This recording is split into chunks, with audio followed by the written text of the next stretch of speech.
So, welcome to this next episode of the Vet Project podcast. In this episode, we're going to be talking all about masking and what that means for us and how we navigate the world as serial maskers.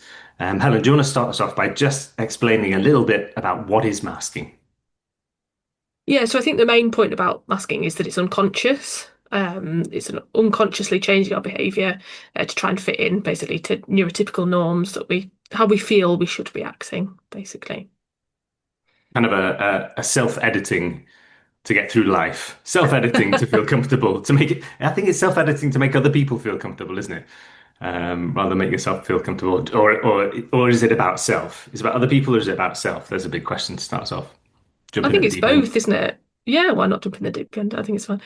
Yeah, I think it's both. I think there's something about safety and feeling safe in uh, being somebody that you think will fit in. There's that whole kind of tribal mentality, isn't there?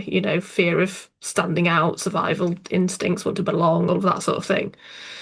Um, but yeah, the important point for me is that I think it's unconscious. It's not, it's not something that we're thinking, I need to fit in, I need to act like this. It's almost like you know, I see this is how people act, and so I mirror that, or I try and act like that as well. That must be normal because that's what I'm seeing. And I think it's important to say it's not unique to neurodivergent circles. It's something that's very, very prevalent.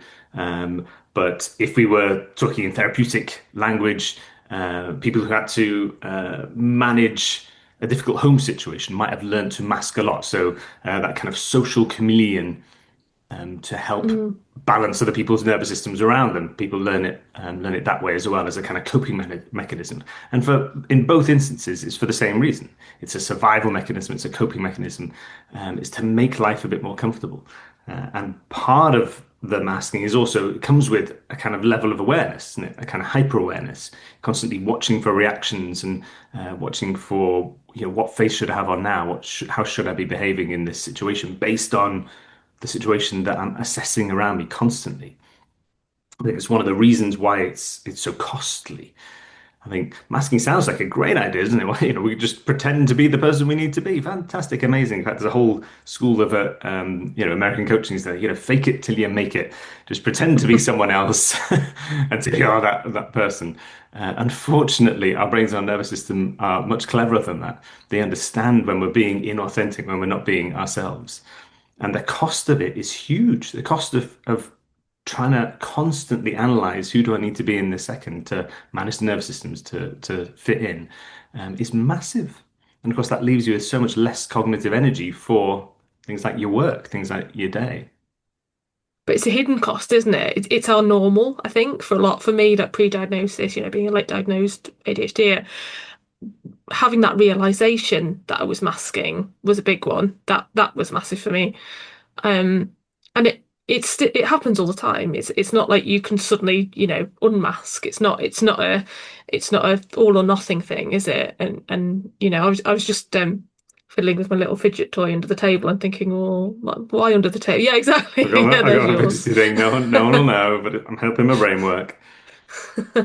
Um, so there's something about that, isn't there? Like now I would go to a conference and I would take my fidget toy and I would be fine with that. Um, but a few years ago I wouldn't have been. So there's something about self-belief and authenticity and uh, you know, understanding yourself and what you need and being all right with that, the confidence to do that as well. It's an interesting idea, though, isn't it? Because once we learn that we're doing this thing that is incredibly costly cognitively and emotionally, then we often stop doing it. Even Mm. whether we're choosing to do it or not, because again, it's this unconscious behavior that we've learned to help us survive. So when we recognize we're doing it, we then don't want to do it anymore because it costs so much energy, and so we stop. And this can affect, often if you're late diagnosed, can affect your relationships, can affect your work life, because suddenly you're not doing the things that people expect of you, or there's a shift, or there's a change. And how people read and connect to you then becomes different because you stop doing this learned idea or behavior of how you're supposed to be and who you're supposed to be. And we do hear that a lot, don't we, in coaching?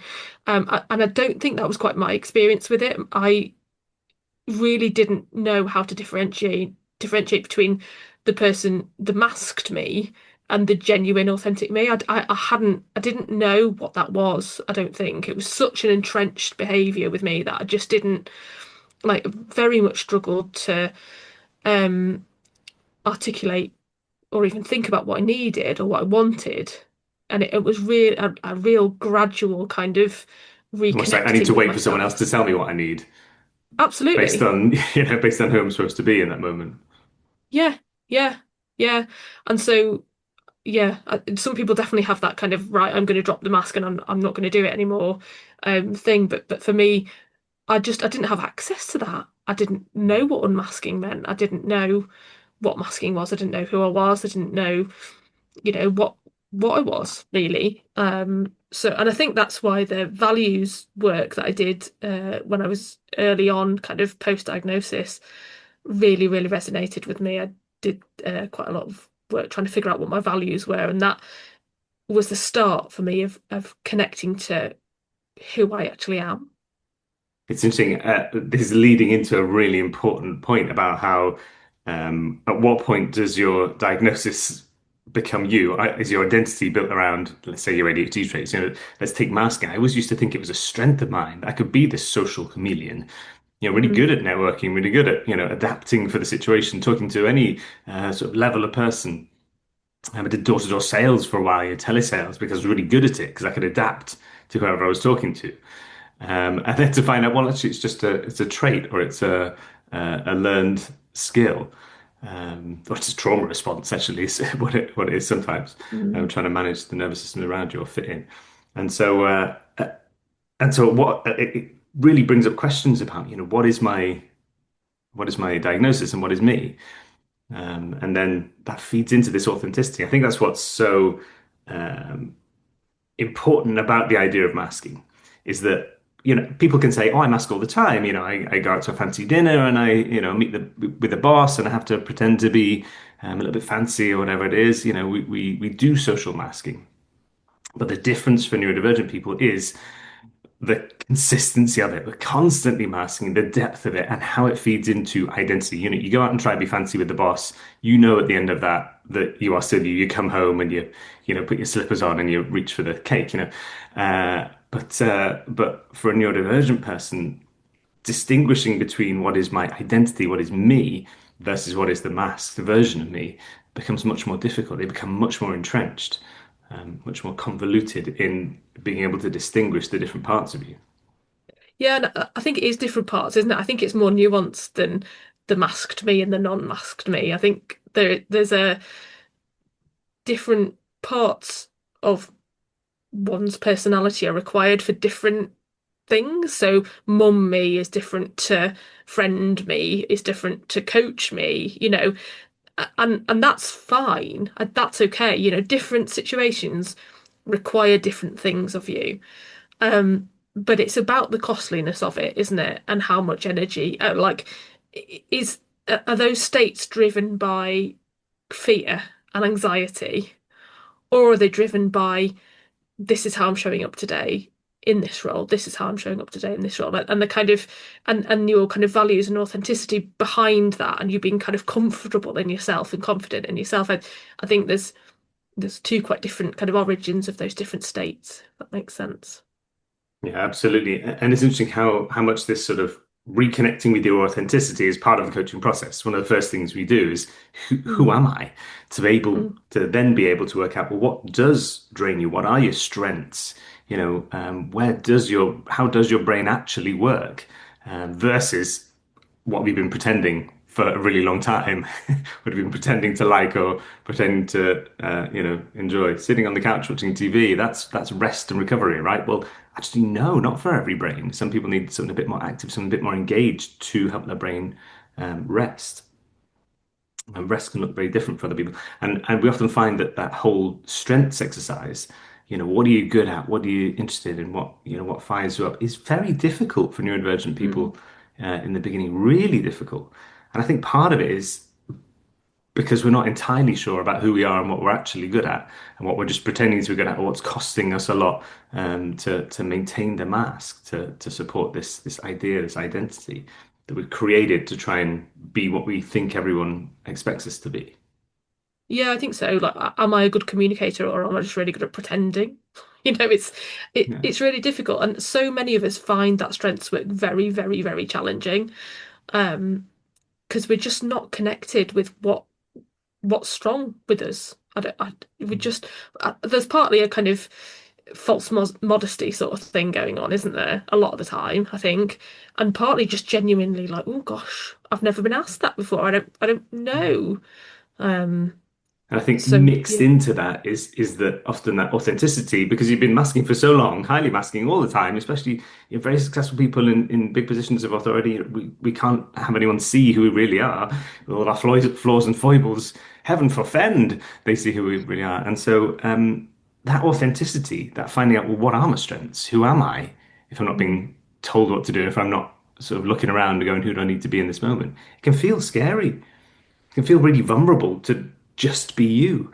And I mm. think often when we spend so much time building up these masks and these identities, then with ND conditions, and we know that it's not genuine.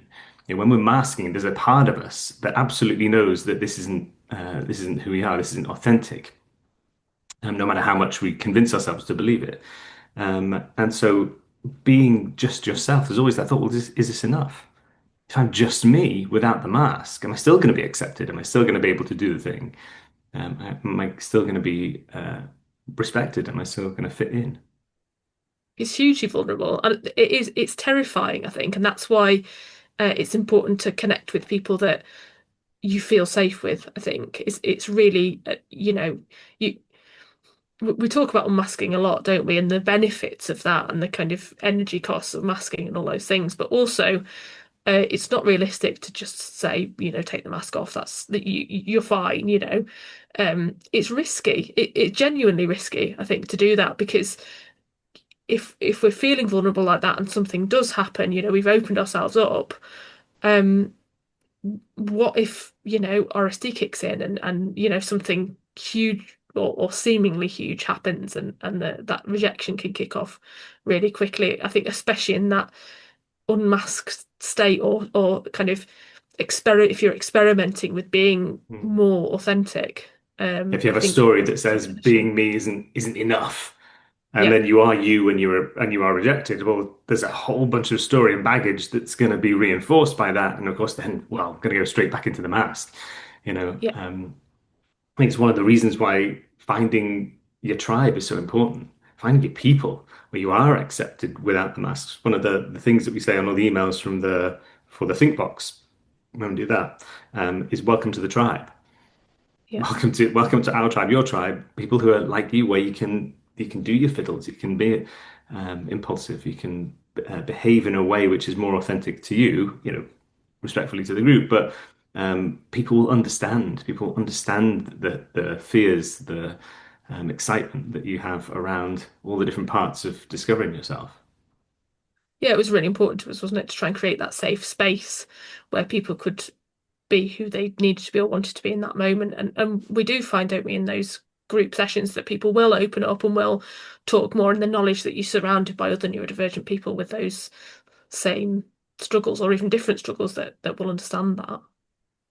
I think this just to bring it back to workspaces for a second, that safe Mm, space, we talk about it so much, psychological safety. mm, If you're masking all day, the energy cost of that is huge. And what we find in the coaching, especially when we're working with line managers, with organizations, is that there's come a point in the day where someone who's neurodivergent can't keep up the mask anymore. So the mask mm. slips. So from being the like super happy, jolly, energy, life of the party, suddenly they've communicated directly, let's say, to someone. And it's been very Yeah, upsetting. Just the contrast has been so massive when the mask has there's just not enough energy or resource to be able to keep it up for so long and still be highly competent at your very difficult job, yeah. whatever that role is in the practice in the hospital. And so that's what we find is that you can keep it up for a bit, but keeping it up long term is just so costly. And that's when we're having these communication differences, having things that end up in disciplinaries, having things where people are offended, where we make people cry, not with any intention, just because I couldn't keep up the mask anymore. Yeah, and I think the other option there is I say my mask very, very, very, very rarely would slip at work. I was quite good at that when I was in clinical practice. Um, but what did suffer was my family life actually. So I would come home and then I couldn't be pleasant. Like I haven't got any more energy for, husband and kids at that point, which is yeah, it's not where I wanted to be as a mother and partner definitely. So there's somewhere where it slips, isn't there? Or definitely the potential for that. It's impossible to to be that masked person 100% of the time. Yeah, it's interesting. I talk to parents a lot who find it with their children. So in Mm, school, model children, perfect students come home, absolutely kick off, tantrums, bawling their eyes out, or shut down completely, or they're bouncing around their couches, or really misbehaving, or being naughty, or saying bad words, or whatever it is. And it's just because they've had to mask so hard in school. mm. Then they get home to the safe space where they're allowed to express themselves. It's often remind people that it's because you are that safe space that they misbehave with you. They feel like they can finally let out all that stuff, let off all the steam, that angst, the frustration that they were masking so much in school. I think that's really difficult as a parent, like having to be that safe space. So, as you know, if you're a clinical vet, for example, and you're working all day, and then you've got that in the evening, somebody else needing you to be their safe space, then are you in the different parent? You're in the work masking space, then you're in the parent masking space, and then it was one of the things that I realised is that I really need time on my own. It's really, really important for me to be alone sometimes because there's no danger in kind of being authentic then. There's no danger in playing the same song on repeat, 50 times a day, which is genuinely, what I do quite a lot. Um, so I yeah, know the that song. is yeah, you probably do. I've heard it a few times.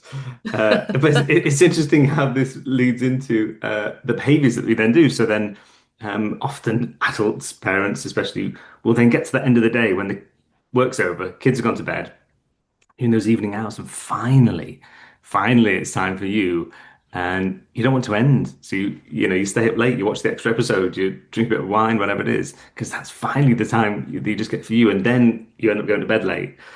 And Yeah, then you wake up the next day, you're in this vicious cycle of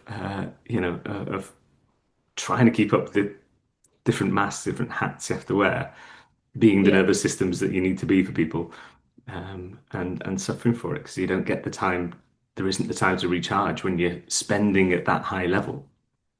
Yeah, we know that ND people, suffer a lot greatly when the sleep isn't enough. So it can be a real issue, can't it? That definitely. Absolutely, and I think we also get a bit trapped in it. Masking becomes the habit of masking. I think to sort of how can I put this in very clear language? We decide or we learn that acceptance is conditional. So Mm, for me to be accepted in this group, it is conditional on me being this person. And we hold on to that idea so much. I've seen it in people where they are different identities for different groups of people, and then they meet the two groups of people in the same space, and of course, absolutely brain fried by trying to pick, well, who am I supposed to be right now? I can't be any. The sort of circuits go on the fritz.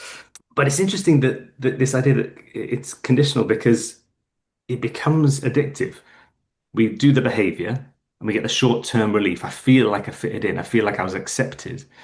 But of course, that's only building the long-term anxiety of, well, mm. every time I'm in any of these situations, I'm gonna have to do the thing. I'm gonna have to put on the performance, wear the mask, wear the makeup, and whatever it is, and be the person that I think I'm expected to be in order to fit in. Stick to the social scripts, make the eye contact, do the peopling, laugh at the jokes, make the small talk, um, whether it's authentic to me, whether it fits with me or not. Yeah, I definitely identify very much so with the different groups of people and being a different person in the different groups. It's and yeah, it is weird when you have to try and be two people at once. Doesn't really work, does it? So and then we get into exhaustion then, don't we? And burnout, which we talk about a lot in neurodivergent people as well. Masking is a major contributor towards that. Absolutely. It's interesting. I had a heating engineer come this week, and he had hypersensitive hearing. So it's, in the direction of autism is that high sensitivity. And so he was telling me about how, obviously we got to chatting and we had a coffee. I wasn't paying by the hour, I have to say. That's good. And and we got to talk about how for his exams he had to lock himself in a bunker. I mean, literal, but yeah, I do live in Germany, so this bunker was a so World War One bunker. It was designed to withstand big explosions, big metal door, and no sound. A little bit damp, he said, but he managed to get through his exams because he could go into this space that was like a sensory deprivation bunker, essentially, just so he wouldn't have to hear stuff. And he was saying that his week is he has to manage it so carefully. And it's really hard to explain to people. How do you explain to people in the engineering profession? Well, if I have to have a lot of things where I have to talk to people, where the client's going to be there, where they're going to chat to me the whole time, then that's going to drain me because the amount of focus it takes to hear that voice and not the thousand other things and listen to the equipment I'm supposed to be listening to. A lot of how he works is he listens to the water flows and stuff in the heating systems or airflow. So he's very good at his job because of it, if it's quiet. But if there's noise, if there's stuff going on, if there's someone talking, especially, absolutely drains him. And then he takes so long to recover from it. And we're talking about how when there's so much noise going on, his body reacts, his nervous system reacts kind of like a fight, flight, freeze response. It's like there's so much to listen to, and I can't filter what's important, can't spot the dangers. And eventually you get into overwhelm. This is true of any kind of overwhelm. Once you're in that overwhelmed state, then any requirement of you, any further requirement of you, your brain interprets like a threat. So as soon as you're in that, I've got nothing left state, it's often why we respond a bit with a bit more energy, let's say. I don't say aggressive, that's not quite right. A bit more energy when we're in that overwhelmed state, perhaps, which is why we come up with some of these communication struggles because somebody's responded as if they're receiving a threat, which is what their brain perceives. So overwhelmed state, any other demand, which is for him another noise, for him another conversation, brain perceives it as a threat and is gonna go defensive. As a big guy, he does does climbing and stuff. So obviously for him to get in that state is not ideal, especially in the workplace. So his real struggle was how do I manage that? And he's trying to manage his week based on where he's got to go, his call outs, but he can't predict if someone's going to be super chatty or if someone's going to leave him to peacefully get on with his with fixing the boiler. And it does affect our relationships a lot, doesn't it? Our and our confidence and our kind of self-esteem and our mental health and our well-being, all of this stuff. Like if we're overwhelmed and we're, seeing everything as a threat all the time, which, we can often get when we're masking, if we're so drained by that, um, yeah, things can escalate, can't they, Yeah, quickly? I think it's especially true if you're getting towards burnout. Yeah. We again going back to kids. Kids are great to look at for this kind of stuff because it's all raw, it's all on the surface. So if you've got a Mm, kid who is burnt out at school, they'll be fighting you tooth and nail to get in the car to go to school. You drop them off at the school gates, they'll be bawling their eyes out, and then suddenly they're like, hey guys, can't wait for a fun day at school. How was school? Yeah, it was fun. I had really real fun. Close the car door and they're bawling again. mm. So it's again this nervous system that just like please don't make me endure this because I've got nothing left. And it's interesting how society rewards, like this is how we get stuck in it. Society rewards that kind of behavior. Often metrics at work are about, how pleasant you were, how many, handshakes you did, the eye contact, how you conducted yourself in meetings, that kind of thing. And it rewards this kind of neurotypical communication style, neurotypical engagement style.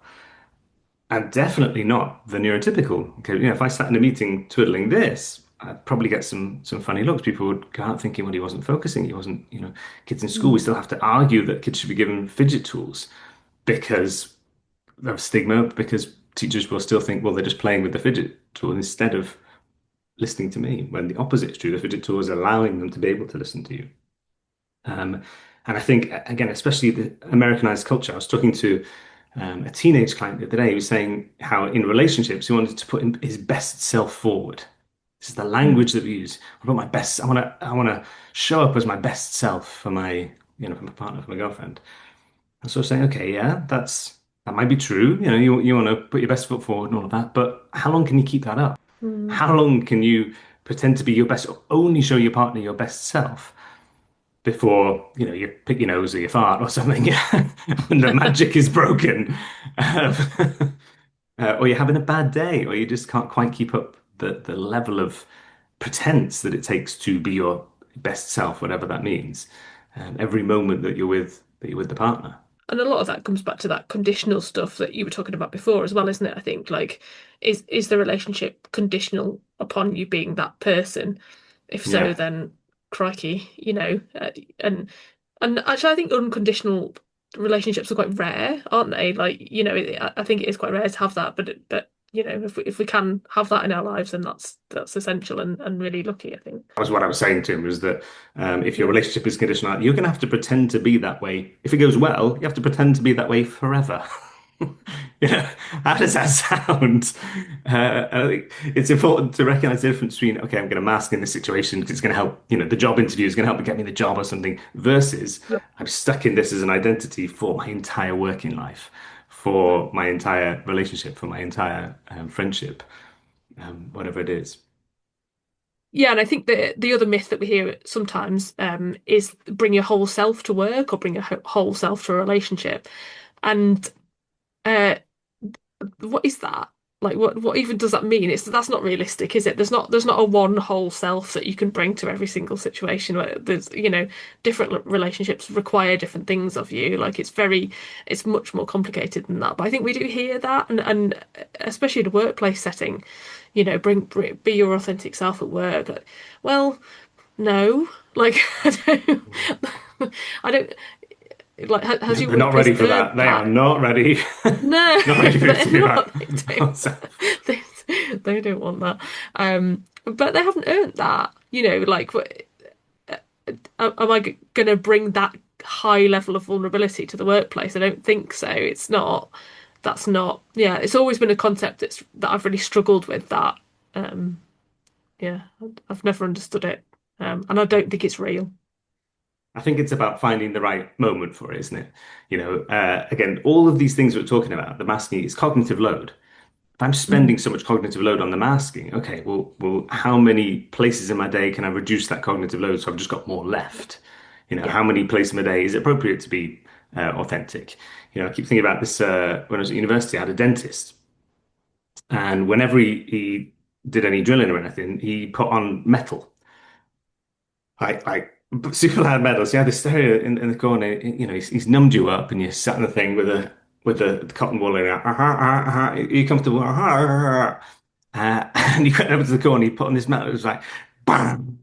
Then he picks up the drill like, wee, wee, wee. Never been so Terrifying. terrified. I've never sat so still. So probably in that moment, he owned the practice. He could do whatever he wanted.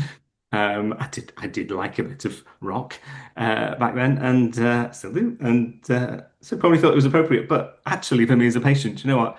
A guy with a drill going into your mouth to metal is not an ideal situation for that level of being authentic. I could have done with him being slightly less authentic in that moment. Yeah, yeah. There's So I definitely guess time it and is. place. Yeah, so I guess it is about the balance of it for all of us, neurodivergent, neurotypical or not. I'm not saying that my university dentist was neurodivergent, although there were signs.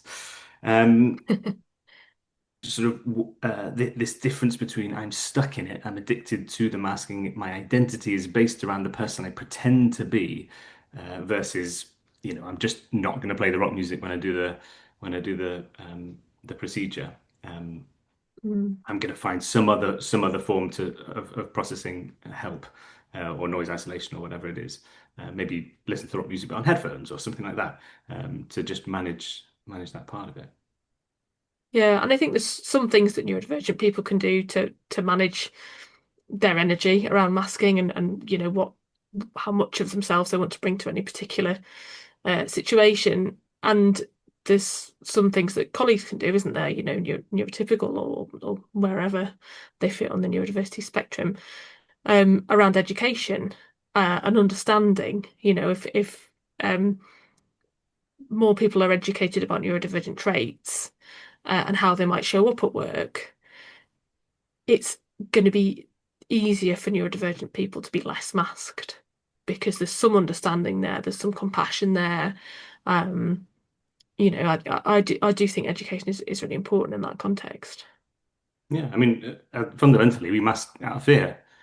We mask Mm, because we think we'll be rejected. We mask because we think it's socially accepted. So if we can create workplaces where it's okay to do things differently, it's okay to ask for a different workflow. It's okay to ask for an accommodation and for it for someone to say yes or close enough to yes. Um, mm, then that removes the need for masking. yeah, Again, and we're that's back psychological to medical safety. model versus social model of disability. If we can Yeah. create environments where these coping mechanisms, these survival mechanisms aren't needed, then we've removed the barrier, removed the problem, and people get to not mask, get to be authentic, get to come to work and use, as you were saying, their whole self, their whole energy for their work, because they're not having to spend it in all these different directions. Yeah. We haven't mentioned anxiety, have we? But masking can create a lot of anxiety, can't it? In those kind of workplace contexts, especially, well, actually in all contexts, but um, one way that we can reduce the anxiety around masking is to understand what's going on and be compassionate. Yeah, or Um, know that you're understood. Have signs, symbols, something, people talking about it to know that if you do the thing that is authentically you that you've been masking for so long, it's not going to get rejected. It's the knowing as well, not just the assumption that it'll be understood, but having the reassurance, having seen it in action, is so important. and I think it'd be nice to talk for a minute about how we could start to unmask in a small way. Go Any for it. I'm ideas? I'm listening. I'm all ears. I mean, I know I'm very boring about values, but I do think it's rooted in authenticity for me. So it's about figuring out what your values are and thinking about little tiny ways. It's not it can't be a big thing. It's got to be little micro changes. 2% shift. Um, how can I live into my values more effectively? How can these are the things that I've figured out are important to me. How can I align myself with that more effectively? And I think that's a really important thing to bring up. We might even think about making an episode all about values. But Mm, if your masking is going against your values, if you hold something important, so being nice to people, let's say that's something really important to you, but in the social group, everyone's a little bit bitchy, everyone's having their little comments, and you join in with that. That's going to go against your masks. That's going to cost you even more. Sorry, that's going to go against your values. That's going to cost you even more than just being your authentic self and say, actually, I don't want to engage in that. That's not for me. Sorry, guys. And yeah, yeah, risking the rejection. yeah. So, respect for me is one of my values, so that's really important for me, and realizing that and thinking about how that affects my actions in the working day. That is being more authentic to me, and reducing the mask. Um, and the other thing I think that's important is to think about doing that in environments where you feel well supported. So that might be the workplace. Uh, it might not. It might be within your family group. It might be within your friendship group. You know, think about where you feel you can be the most genuine. Um, and that's the place to try this stuff out, I think. Yeah, I think it's about managing that vulnerability. So when we're Yeah. dealing with anxiety, we talk about the exposure ladder. So you start off with a little thing, and you do the little thing. You dip your toe in the water. If you're afraid of water, afraid of swimming, okay, we can dip my toes in. And then you look around. Okay, it was safe. Okay, next day I'm gonna go to my ankle, then to my knee, and maybe I'm gonna go with a group of people or with an instructor or something. And so it's about building up the resilience, building up um, the strength to be yourself and recognizing that it's okay along the way. That's really important to reflect. I was more me and I wasn't rejected. I was more me and it was fun. I was more me and I actually felt really good. Mm. And building up that idea of that being yourself is an okay thing to re-educate the nervous system, to re-educate the instinct to mask, to edit yourself, to hide bits of yourself. Yeah, without any pressure. I think, if it feels safer to mask, any one moment, then that's fine. That's fine. I think Mhm. that's important as well. Yeah, without pushing ourselves too far. We don't take too many steps up the exposure ladder. We don't just jump in a lake to learn how to swim. It's not going to work for us. We've got to build up to it and learn the skills as we go. Fab. Good. I think that sounds like a very rounded, almost intellectual way to, comforting at least, way to finish this episode of the podcast. So we will see you all next time for another exciting episode of the Vet Project podcast.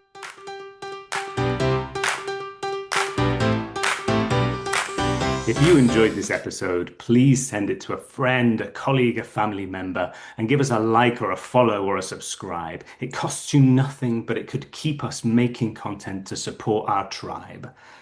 And if you want to work with us, or you want to join the tribe or collect your free resources, just head over to our website, www.thevetproject.co.uk, or send us an email at info@thevetproject.co.uk. And we will look forward to welcoming you on the next episode of The Vet Project podcast.